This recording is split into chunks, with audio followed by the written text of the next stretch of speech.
Le cœur humain est source du problème pour l'homme. Le cœur humain est source de problèmes pour l'homme. Les projets politiques sont parfaits sur papier, mais le cœur humain corrompt souvent leur mise en œuvre. Notre cœur est un problème.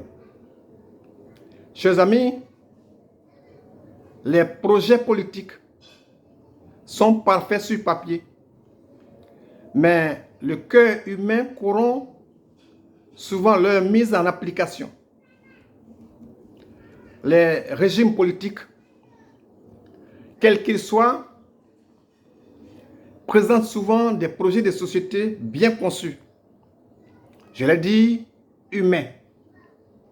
Ces programmes sur papier semblent parfaits, offrant des solutions aux problèmes sociaux, économiques, culturels et politiques. Ils attirent l'adhésion, ils fascinent votre suffrage.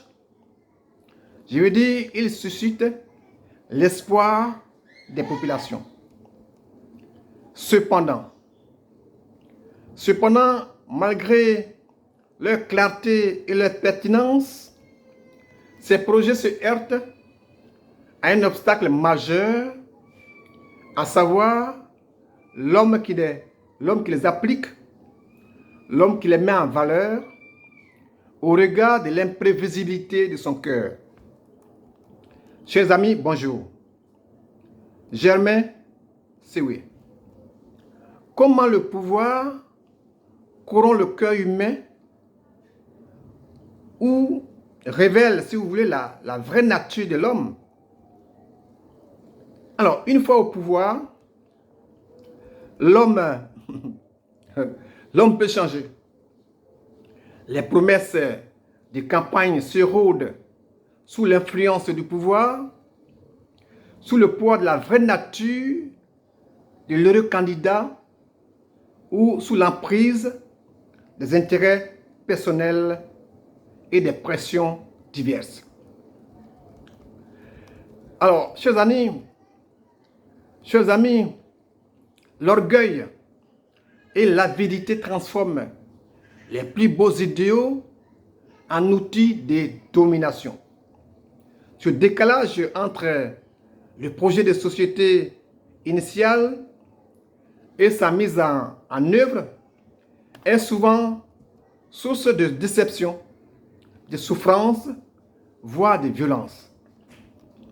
Chers amis, car nulle part dans les lignes du projet de société, nulle part, il n'est mentionné qu'au cours de son mandat, le dirigeant principal posera tel ou tel acte regrettable de nature à assombrir l'humanité ou qu'il enverrait, j'allais dire, au tel ou tel faucon de son régime mener des programmes qui feraient couler des larmes ou qu'il laisserait d'autres voix en guerre de son écurie tenir des discours incendiaires susceptibles de provoquer des affrontements nulle part, nulle part. Chers amis, on le découvre seulement une fois au pouvoir.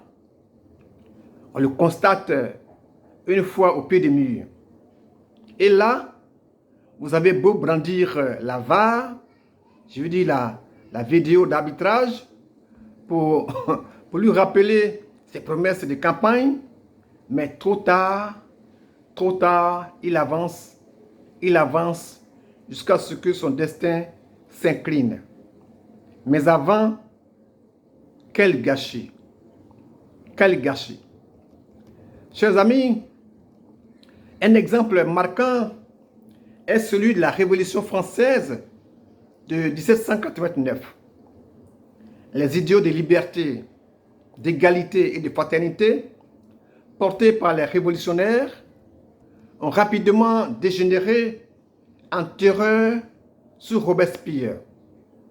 L'orgueil et l'avidité ont transformé ce projet si noble en une période de répression violente. Que s'est-il passé réellement? Chers amis, que s'est-il passé? Sous Maximilien Robespierre, avocat de formation, la France a traversé la période la plus radicale de la Révolution française, connue sous le nom de la Terreur, 1793-1794. Pendant cette période, le comité de salut public, dirigé par Robespierre, a instauré un régime totalitaire, un régime autoritaire pour défendre la révolution contre ses ennemis tant internes que externes. La terreur a été marquée par des exécutions massives, notamment par la guillotine, ciblant ceux accusés, je veux dire, de trahison ou d'opposition à la révolution. Parmi les victimes figuraient des nobles, des religieux, des opposants politiques, mais aussi des révolutionnaires jugés modérés. Chers amis, Robespierre justifiait ces mesures extrêmes par la nécessité de préserver les idéaux de la révolution contre les complots. Et ces idéaux étaient, je le rappelle, liberté, égalité et fraternité.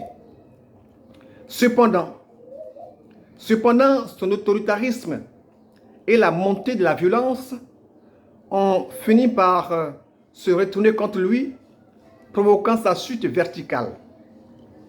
En juillet 1794, il a été renversé, arrêté et exécuté à la guillotine, marquant ainsi la fin de la terreur et un tournant inoubliable dans la Révolution française.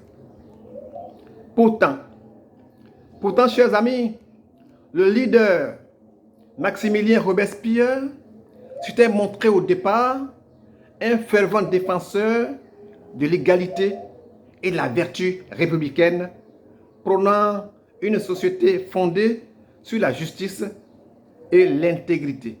Hélas, mais une question me vient, chers amis. Une question me vient, comment est-il possible que des principes fondés sur l'humanisme et le respect de chacun soient imposés par la violence? Comment? Entraînant donc souffrance et division. Ce contraste, je vais dire, entre les objectifs nobles et les moyens brutaux soulève des questions sur la légitimité de telles actions au nom du bien commun. À cette question, j'invite une réflexion collective que chacun mènera à son niveau. Mais pour l'heure, parlons de la tragédie des espoirs brisés, la tragédie des espoirs perdus. Là où des programmes promettaient prospérité et justice, la réalité devient celle des larmes et du sang. Le problème ne résidait pas dans les idées elles-mêmes, mais dans ceux qui les portent. Le problème, je le reprends, ne résidait pas dans les idées elles-mêmes, mais dans ceux qui portent ces projets-là. Ce paradoxe révèle que la qualité d'un projet de société dépend avant tout de la droiture de ceux qui en ont la charge. Chers amis, en un mot comme en mille, je veux dire, la réalisation des projets politiques dépend davantage de l'intégrité des acteurs que de la qualité des idées. Même les projets les plus nobles peuvent se transformer en cauchemars sous l'influence de l'ambition et de la corruption. Chers amis, dès lors, pour éviter ces dérives, il convient d'insister sur l'éthique et la responsabilité des dirigeants afin de protéger les idéaux, je veux dire, contre la déformation humaine. En ce sens que c'est le cœur de l'homme qui suggère le mécanisme de détournement, du moins le mécanisme de contournement des belles idées du projet. C'est le cœur de l'homme qui appelle à déjouer une règle sans la respecter pleinement. C'est le cœur de l'homme qui le pousse à enjamber une loi ou une disposition légale ou à esquiver ses propres promesses de campagne afin de faire autre chose. C'est le cœur de l'homme, le problème de l'homme. Chers amis, voilà comment le décalage entre projets politiques idéaux et la réalité forgée par le cœur humain crée, j'allais dire, des tragédies sociales. Germain Sylvain vous salue.